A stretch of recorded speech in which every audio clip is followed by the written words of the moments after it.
പിറ്റേ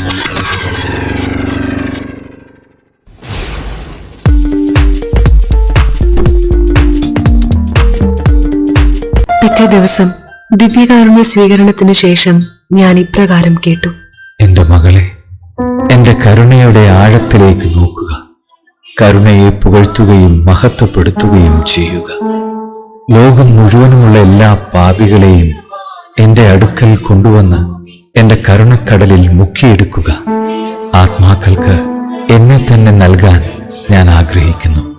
എന്റെ മകളെ, ഞാൻ ആത്മാക്കൾക്ക് വേണ്ടി ദാഹിക്കുന്നു.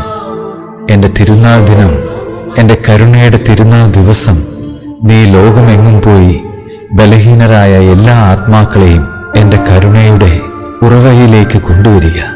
ഞാൻ അവരെ സൗഖ്യപ്പെടുത്തുകയും ശക്തിപ്പെടുത്തുകയും ചെയ്യാം. ഒരവസരത്തിൽ ഈ വാക്കുകൾ ഞാൻ ശ്രവിച്ചു. എന്റെ മകളെ, എന്റെ അഗ്രാഹ്യമായ കരുണയെപ്പറ്റി സമസ്ത ലോകത്തോടും പറയുക.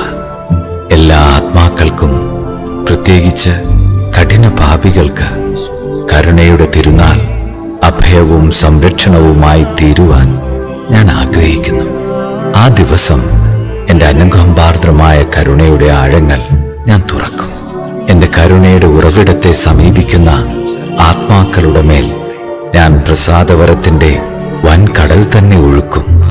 അന്നേ ദിവസം കുമ്പസാരിച്ച് വിശുദ്ധ കുർബാന സ്വീകരിക്കുന്ന ആത്മാക്കൾക്ക് പരിപൂർണ പാപമോചനവും കടങ്ങളുടെ പൊറുതിയും ലഭിക്കും. അന്നേ ദിവസം ദൈവിക പ്രസാദവരമൊഴുകുന്ന എല്ലാ ചാലുകളും ഞാൻ തുറന്നുവിടും. ഒരാത്മാവ് പോലും തന്റെ പാപങ്ങൾ എത്ര കടും ചുവപ്പാണെങ്കിലും എന്റെ അടുക്കൽ വരുവാൻ ഭയപ്പെടരുത്. മാനുഷികമോ അമാനുഷികമോ ആയ ബുദ്ധിക്ക് ഒരിക്കലും അളക്കാനാവാത്ത വിധം എന്റെ കരുണ അത്ര ഉന്നതമാണ്. അത് നിത്യതയോളം അങ്ങനെ തന്നെയായിരിക്കും. എന്റെ അനുകമ്പാർദ്രമായ കരുണയിൽ നിന്നാണ് എല്ലാ സൃഷ്ടികളും അസ്തിത്വം സ്വീകരിച്ചിരിക്കുന്നത്. എന്നോടുള്ള സഹവാസത്തിൽ എല്ലാ ആത്മാക്കളും എന്റെ സ്നേഹത്തിലും കരുണയിലുമാണ് നിത്യതയിൽ എപ്പോഴും മുഴുകിയിരിക്കുന്നത്. എനിക്ക് നിങ്ങളോടുള്ള വാത്സല്യത്തിൽ നിന്നാണ് കരുണയുടെ തിരുനാൾ ഉത്ഭൂതമായത്. ഈസ്റ്റർ കഴിഞ്ഞു വരുന്ന ആദ്യത്തെ ഞായറാഴ്ച ഇത് സാഘോഷം കൊണ്ടാടണമെന്നതാണ് എന്റെ അഭിലാഷം. എന്റെ കരുണയുടെ ഉറവയിൽ അണയാതെ മാനവകുലത്തിന് സമാധാനം ലഭിക്കുകയില്ല.